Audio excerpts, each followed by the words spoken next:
Bon ça y est, la gamme Galaxy A de Samsung, vous commencez à la connaître. On a déjà testé le Galaxy A40, le A50, le A70 et il nous manquait encore un gros morceau, c'était le Samsung Galaxy A80 et bah ça tombe bien, vous le voyez, on a déjà pu le récupérer. Donc salut à toutes et à tous, c'est Geoffroy de Frandroid et aujourd'hui on va déballer ensemble le Samsung Galaxy A80. Vous êtes prêts? C'est parti.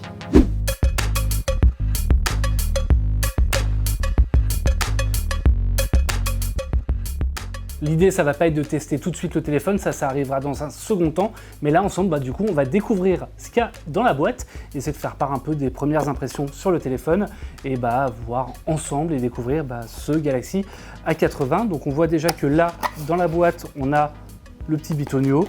On va avoir à côté, juste en dessous, le téléphone. On va le sortir. C'est un téléphone qui est assez massif, qui fait quand même une diagonale d'écran de 6,7 pouces. C'est la même taille que le A70 que j'avais déjà pu tester et vous pouvez retrouver d'ailleurs le test sur la chaîne YouTube de Frandroid. Mais là, il a une petite particularité, on y reviendra un petit peu plus tard.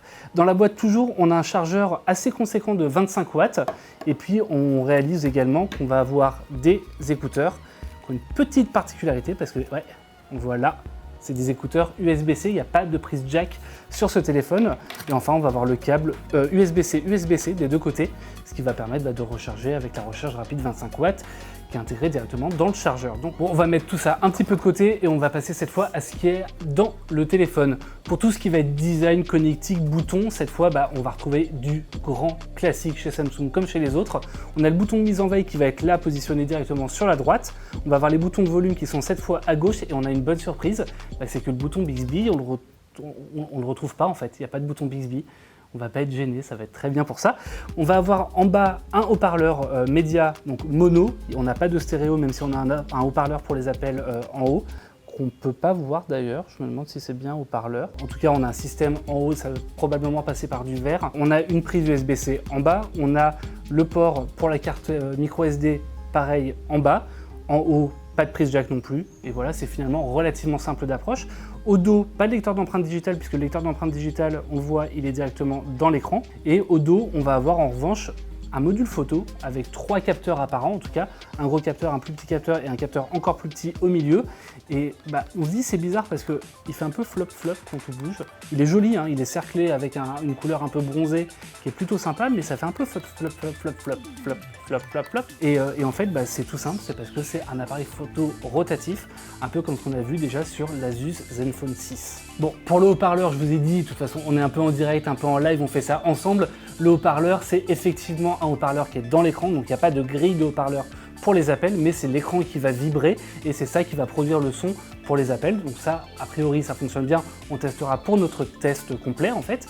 Et puis pour le lecteur d'empreinte digitale, c'est un lecteur d'empreinte digitale optique, donc on n'est pas sur une technologie ultrasonique comme sur le Galaxy S10. Et puis pour le processeur, on va retrouver un Snapdragon 730 qui est un Snapdragon milieu de gamme. C'est pas ce qu'il y a de plus puissant, c'est pas un 855, mais c'est logique puisqu'en fait Samsung le positionne comme un smartphone milieu de gamme, même s'il est haut de gamme dans le milieu de gamme, mais c'est pas un Galaxy S ou un Galaxy Note, donc c'est relativement logique même si le prix il est assez élevé. Le plus intéressant quand même sur ce smartphone, il faut le dire, c'est l'écran parce qu'on a un écran non seulement sans encoche, mais sans bulle comme sur le Galaxy S10. On a un écran complètement borderless et c'est vraiment ça qui est le gros point fort du Galaxy A80. C'est la grosse taille de son écran. C'est un écran AMOLED avec une définition Full HD+, de 2400 par 1080 pixels. Pour la qualité de la dalle, comme c'est de l'AMOLED, forcément on a un contraste qui est absolument infini. On a des couleurs qui sont assez vives, même si tout ça, il faudra qu'on le vérifie derrière avec notre test complet. On va passer la sonde, on va passer tout ça comme d'habitude, ça passera dans notre laboratoire et puis on vous dira ça dès que ce sera terminé. L'idée d'avoir un grand écran AMOLED comme ça de 6,7 pouces, en fait c'est tout simple, ça va permettre de regarder des films, de regarder des séries, de jouer à des jeux hyper confortablement sans être dérangé. Donc c'est hyper pratique si jamais vous aimez regarder des contenus, un peu comme sur finalement le OnePlus 7 Pro, puisqu'on reprend à peu près le même principe. Après certes, c'est grand, c'est pas forcément hyper utilisable à une main, mais pour les jeux, pour les vidéos, a priori, ça va être hyper agréable. Et puis on parlait tout à l'heure du flop de l'appareil photo au dos. C'est tout simple, il y a une très bonne raison, surtout que il n'y a pas d'appareil photo en façade devant, il n'y a pas de rond, il n'y a pas d'encoche. Donc pour ça, pour les photos en selfie, on va utiliser le même appareil photo qu'à l'arrière. Donc on a un petit mécanisme avec l'appareil photo qui va sortir, qui va s'élever et puis se retourner. Donc voilà, on voit, c'est à peu près le même système que sur le Zenfone 6, même même si le Zenfone 6, il n'y a pas ce côté rotatif complet et il n'y a pas le côté slider, mais finalement c'est le même intérêt. L'intérêt, c'est qu'on va pouvoir utiliser le meilleur appareil photo disponible sur le smartphone pour se prendre aussi bien en selfie que pour prendre les photos des gens qui sont devant nous. Pour les capteurs photo, du coup, on en a 3. On a un capteur photo principal de 48 mégapixels qui est relativement classique. On a un capteur photo de 8 mégapixels qui va permettre de faire de l'ultra grand angle. Et puis le troisième capteur photo, en fait, c'est un capteur TOF qui va permettre de faire du mode portrait en vidéo.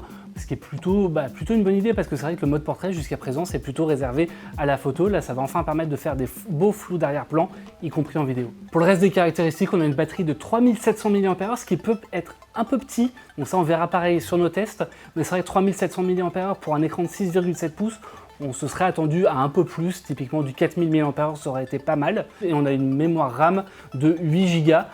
Donc ça, en revanche, ça devrait faire parfaitement l'affaire. Le prix de ce Galaxy A80, c'est tout bête, c'est 659 €.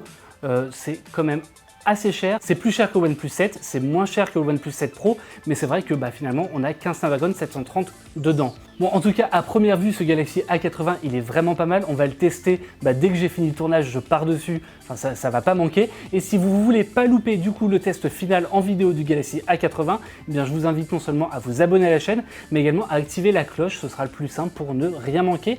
Et moi, je vous remercie d'avoir suivi cette vidéo et je vous dis à très bientôt sur Frandroid.